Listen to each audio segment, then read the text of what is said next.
সরাসরি আপনাদের জন্য আয়োজন করেছে বাংলাদেশ বেতার।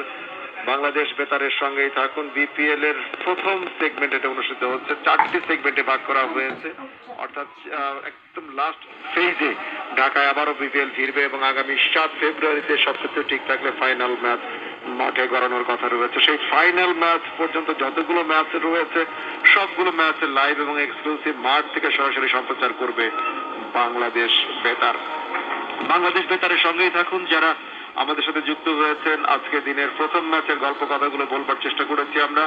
টসে জয়লাভ করেছিল চিটাগং কিংস, তারা ব্যাটিং করবার আমন্ত্রণ জানায় খুলনা টাইগার্সকে। খুলনা টাইগার্স তারা ব্যাটিং এ আমন্ত্রণ পেয়ে 203 রান সংগ্রহ করেছে 4 উইকেট হারিয়ে, এবং তাদের যে স্কোরবোর্ড অত্যন্ত হেলদি, 204 রানের লক্ষ্যমাত্রা এই মুহূর্তে ব্যাট করতে নেমেছে চিটাগং কিংসের দুই উদ্বোধনী ব্যাটার, এবং একই সাথে ফিল্ডিং সাইড অর্থাৎ খুলনা টাইগার্স মেহেদী হাসান মিরাজের নেতৃত্বে মাঠে প্রবেশ করেছেন। কার হাতে বল তুলে দেন মেহেদী হাসান মিরাজ সেটি দেখবার বিষয়। শ্রোতা বন্ধুরা, যুক্ত থাকুন বাংলাদেশ বেতারের সঙ্গে। এই প্রান্ত থেকে আমরা দেখতে পাচ্ছি দীর্ঘদেহী একজন খেলোয়াড়।